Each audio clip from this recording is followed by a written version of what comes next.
Hello everyone, welcome to learn with learners YouTube channel. आज हम देखते हैं कि हम जुडिशरी की प्रिपरेशन कैसे करें और जुडिशरी की प्रिपरेशन करते समय हमारी क्या अप्रोच होनी चाहिए। अगर हम जुडिशरी की बात करें तो जुडिशरी के एग्ज़ाम 3 स्टेज में होता है: प्री, मेंस और इंटरव्यू।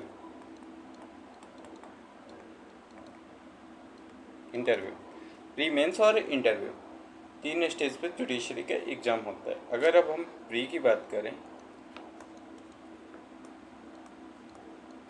करें तो प्री में हमसे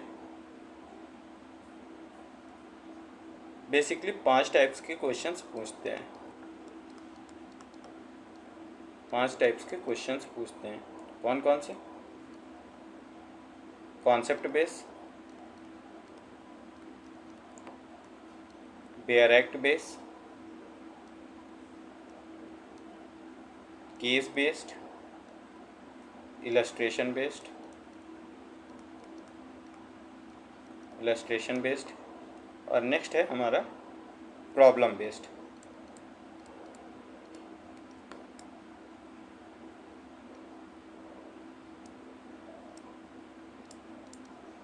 अगर हम कॉन्सेप्ट और बेयर एक्ट की बात करें तो ये हमारे मेमोरी पे बेस्ड होते हैं, मेमोरी बेस्ड कॉन्सेप्ट होते हैं।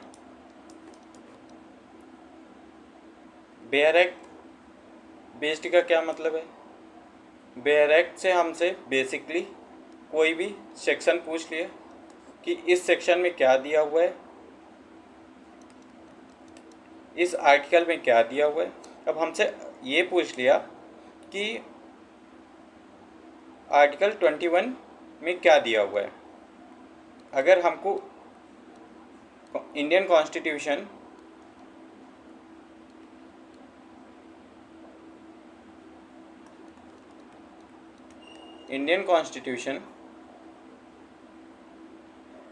का आर्टिकल 21 क्या बोलता है, अब हमको ये नहीं पता कि article 21 right to life and personal liberty की बात करता है,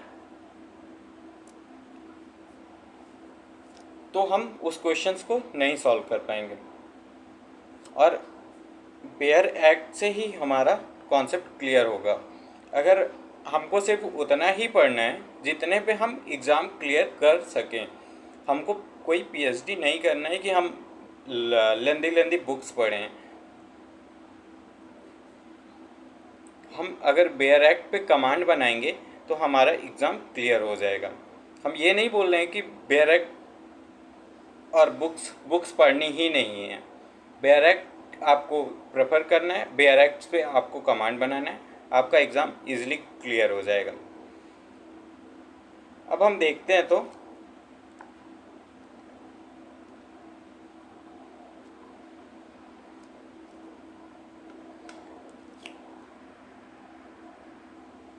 अब हम कॉन्सेप्ट हम बेयर एक्ट से ही क्लियर करेंगे और बेयर एक्ट से हम बेयर एक्ट बेस्ड क्वेश्चन भी सॉल्व करेंगे।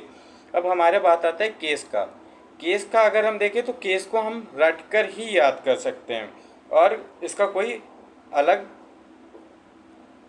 उपाय नहीं है कि हम केस को एक बार पढ़ लें तो केस हमको 6 महीने बाद याद रहेगा। हमको ऐसा नहीं होगा, हमको उसको बार बार रिवीजन करना पड़ेगा, और ऐसे ही कुछ इम्पॉर्टेंट टॉपिक्स होंगे जिनको हमको रटना ही पड़ेगा, कुछ सेक्शंस होंगे हमको रटना ही पड़ेगा, उनके लिए कोई दूसरा ऑप्शन ही नहीं है। और अगर हमको जब कॉन्सेप्ट क्लियर होगा तो हम ये दोनों क्वेश्चंस ईजिली कर सकते हैं। जैसे कि इलस्ट्रेशन बेस्ड और प्रॉब्लम बेस्ड क्वेश्चंस जो होते हैं ये हमारे कॉन्सेप्ट पे डिपेंड करते हैं। अगर हमको कॉन्सेप्ट क्लियर होगा तो हम ये प्रॉब्लम बेस्ड भी क्वेश्चंस कर सकते हैं और इलस्ट्रेशन बेस्ड भी, हमको इसमें करने में प्रॉब्लम नहीं होगी। हमारा बेसिक प्रॉब्लम होती है केस बेस्ड क्वेश्चन सॉल्व करने पे। केस बेस्ड क्वेश्चंस हम एक ही वे है कि हम इसको याद करके, हम बार बार रिवीजन करके ही कर सकते हैं। और अगर हम देखें तो बेसिक का हमको इंडेक्स, जो बेयर एक्ट का इंडेक्स होता है, बेयर एक्ट का इंडेक्स हमको फिंगर टिप्स में होना चाहिए। अगर हम बेयर एक्ट का इंडेक्स नहीं देखेंगे तो हमको ये नहीं पता चलेगा कि कौन सा सेक्शन कहाँ पे है और किस चैप्टर पे ये आता है, पहली चीज़। दूसरा, हम एग्ज़ाम में नहीं बता पाएंगे, बहुत मुश्किल होता है कि हम बता पाएँ कि हम इस सेक्शन में क्या दिया हुआ है। अगर हम इंडेक्स को उसके ध्यान करते हैं तो हमको इजीली वो क्वेश्चन समझ आता है। और बेसिक हमको रिवीजन ही करना है,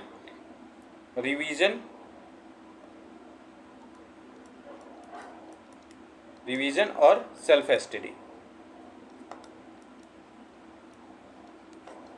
दो कॉन्सेप्ट हैं जो आपको सक्सेस की ओर ले जाएंगे, आपके एग्ज़ाम को क्लियर कराने में हेल्प करेंगे।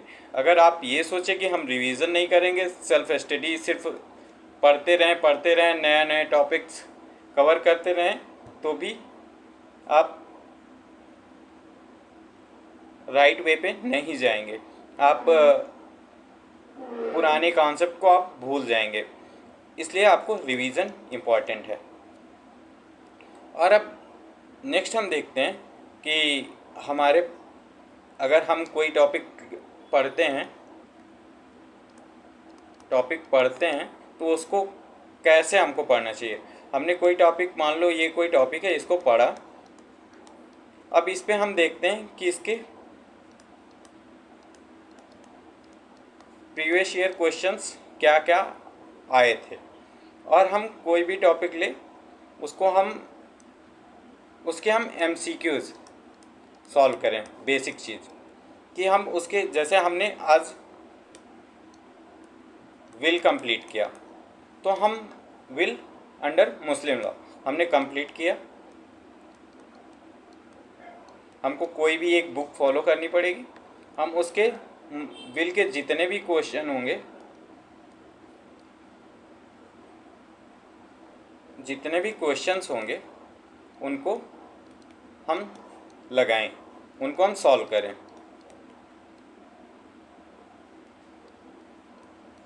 करें और हम देखें कि हमारे कितने % क्वेश्चंस सही होते हैं, हमारे सही होते हैं।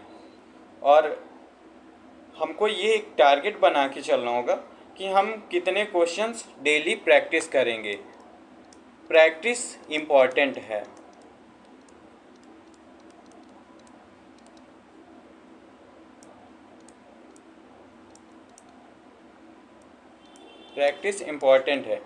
अगर हम ये डेली टारगेट बना के चलते हैं कि 150 क्वेश्चन या 100 क्वेश्चन हम डेली सॉल्व करेंगे, तो हमको करना ही करना है एनी सिचुएशन।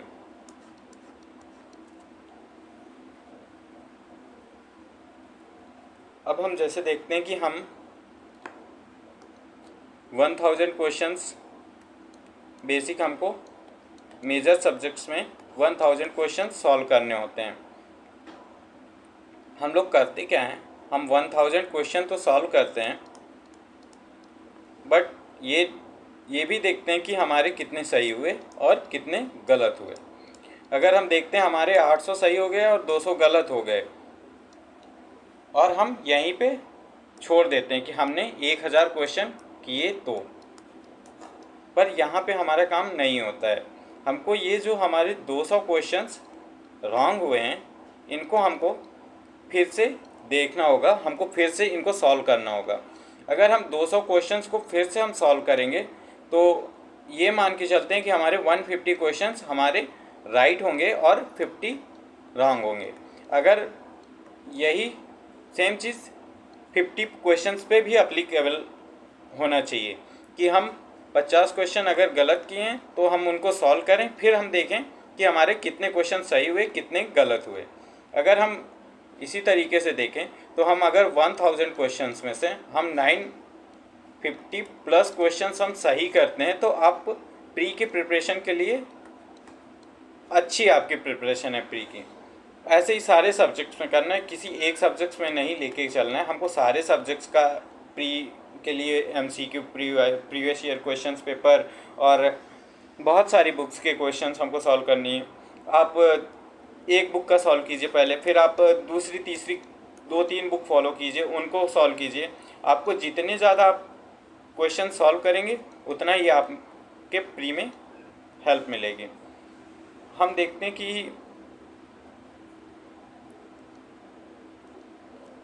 हैं कि अगर हम किसी टॉपिक को अच्छे से पढ़े हैं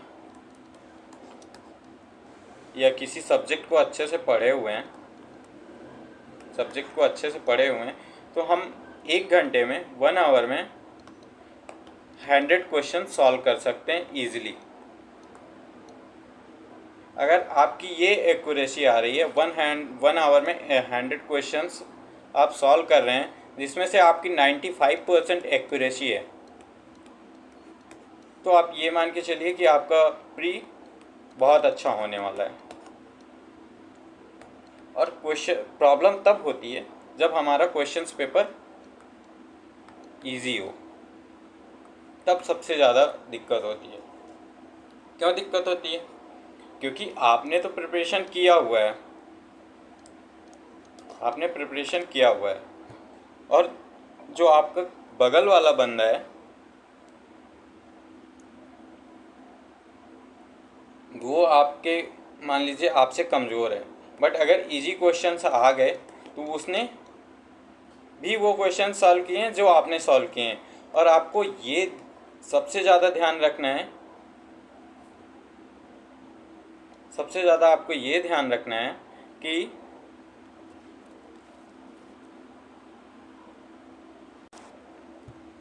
कि आपको इजी क्वेश्चंस गलत करके नहीं आने हैं।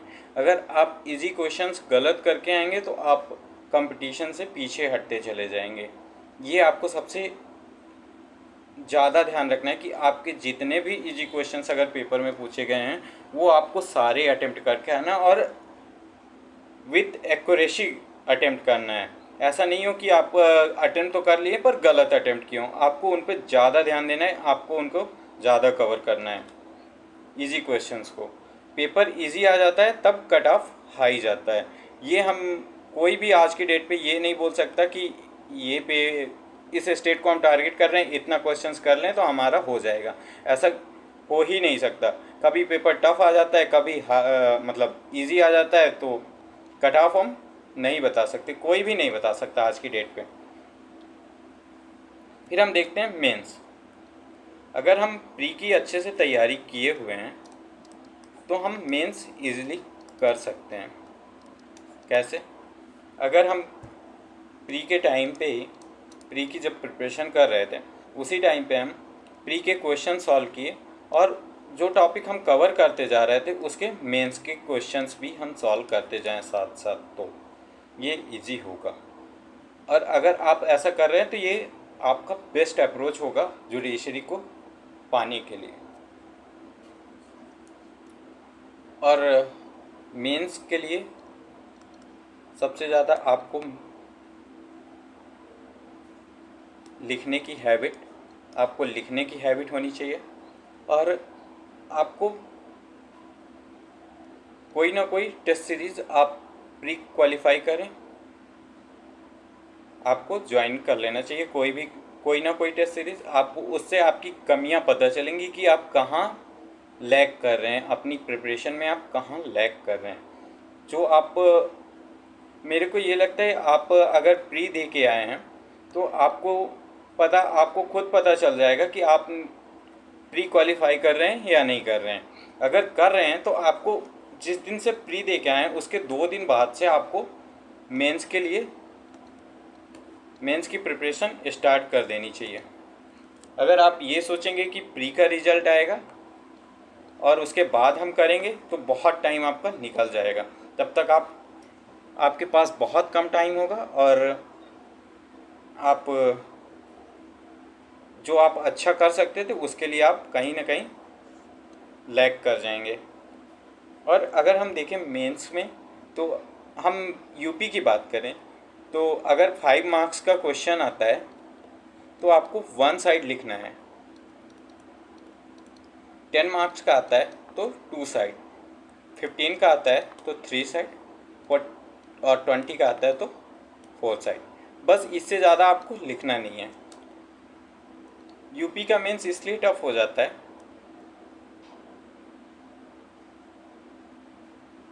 अगर हम ये एक कॉपी मान लें,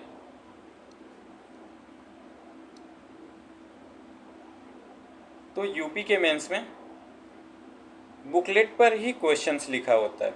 ये हमारा यहाँ पे क्वेश्चंस लिखा होगा। मान लो ये क्वेश्चन 5 मार्क्स का आया, तो आपको ये स्पेस दिया गया, सिर्फ आपको इतने में ही आपको क्वेश्चंस लिखने हैं। आप मान लीजिए कि आपको 10 मार्क्स का कोई क्वेश्चंस आपके अकॉर्डिंग है वो, और वो 5 मार्क्स में आपसे पूछ लिया गया, तो आपको इस पेज में ही कवर करना है। आपको उतना कंसाइज करके लिखना है कि वो इस स्पेस में आ जाए और सारे इंग्रेडिएंट्स उस क्वेश्चंस के फुलफिल हों। ये ना हो कि हम जो क्वेश्चंस बोल रहे हैं कुछ, हम लिख रहे हैं कुछ, ऐसा नहीं होना चाहिए। ये हमारी अप्रोच होनी चाहिए। अब हम लैंग्वेज के लिए देखते हैं। लैंग्वेज के लिए आप कोई भी पेपर्स फॉलो कर सकते हैं, और अगर आप देखें तो हिंदी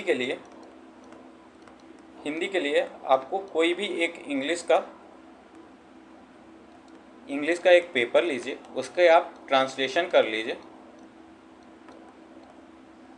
ट्रांसलेशन कीजिए और उसको आप चेक कीजिए कि आपका कितना सही होता है। ऐसे ही इंग्लिश के लिए आप हिंदी का कोई न्यूज़पेपर लीजिए, आप उसको इंग्लिश में एक पैराग्राफ ट्रांसलेशन कीजिए, ज़्यादा नहीं, एक पैराग्राफ से स्टार्ट कीजिए, और हफ्ते में एक दिन कीजिए, वीक में वन डे, ज़्यादा नहीं, डेली नहीं करना। आप अगर वीक में 1 डे और आप अपनी प्रिपरेशन को 6 मंथ दे रहे हैं, तो आप ये मान के चलिए कि आपकी जो लैंग्वेज का पोर्शन होगा वो काफ़ी अच्छा सुधर जाएगा। और अगर आपको ज़्यादा लगता है तो आप पर डे कर लीजिए। पर डे आप अपने टाइम टेबल के अकॉर्डिंग आप अपने उस पर ऐड कर लीजिए कि हमको 15 मिनट से देना है, 20 मिनट से देना है, आप अपने अकॉर्डिंग ऐड कर लीजिए, तो आपका ये क्लियर हो जाएगा, बेसिक लैंग्वेज तो हो जाएगी ऐसे। और अब हम देखते हैं जीएस के बारे में। जीएस के लिए आप लूसेंट ले लीजिए, या आप किसी इंस्टीट्यूट को फॉलो करते हैं तो आप उसका स्टडी मटेरियल ले लीजिए, उसको आप पढ़ लीजिए। और अगर आप अरिहंत की बुक आती हैं, आप उनको फॉलो कर लीजिए। अरिहंत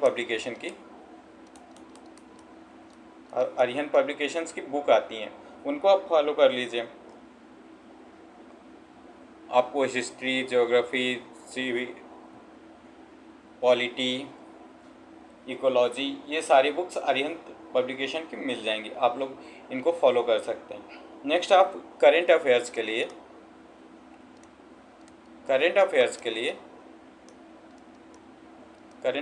लिए आप एग्ज़ाम डेट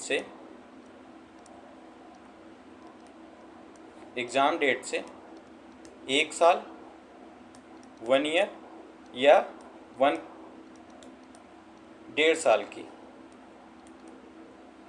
आप पुरानी करंट अफेयर्स पढ़ लीजिए, आपका हो जाएगा। और करंट अफेयर्स के लिए आप कोई भी एक मैगज़ीन फॉलो कर सकते हैं, या फिर कोई भी आप एक न्यूज़पेपर फॉलो कर लीजिए। आप उससे आप डेली अपडेट अपने नोटबुक पे करते जाइए, आपका करंट अफेयर्स तैयार होता जाएगा। और यही चीज़ आपको जीएस न्यूज़पेपर आप फॉलो करते हैं तो आप उससे कोई भी एक पैराग्राफ उठा के ट्रांसलेट कर लीजिए, वो आपके लैंग्वेज में हेल्प करेगी। बेसिक ये अप्रोच होनी चाहिए। और अगर हम मेंस क्लियर कर लें तो बेसिक हम जो प्री और मेंस में पढ़े हुए होते हैं, बेसिक वही क्वेश्चंस हमारे इंटरव्यू में पूछते हैं। और कोई क्वेश्चंस अलग से नहीं होते। अब आपको थोड़ा सा इंटरव्यू के टाइम थोड़ा सा करंट में जो नेशनल और इंटरनेशनल लेवल पर जो चीज़ें चल रही हैं उनको देख लीजिए।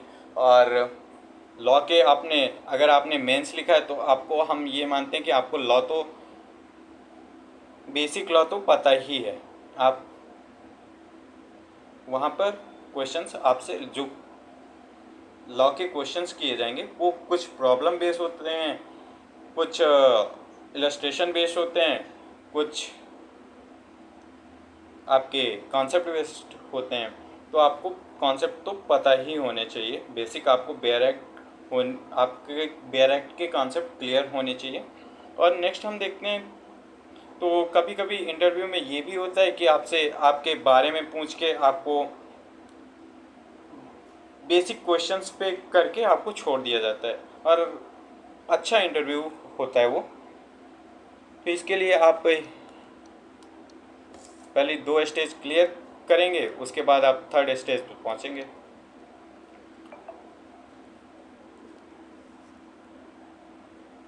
बस इतना ही है, यही अप्रोच होनी चाहिए आप लोग को। अगर जुडिशरी क्लियर करना है तो आप step by step approach follow करते जाइए, आपको सक्सेस ज़रूर मिलेगी। किसी भी एग्ज़ाम के लिए यही एक अप्रोच होनी चाहिए कि आप पहले कैसे करना है कैसे नहीं करना है ये आप अपने अकॉर्डिंग बना सकते हैं। और thank you for joining us. Please do like and share and subscribe.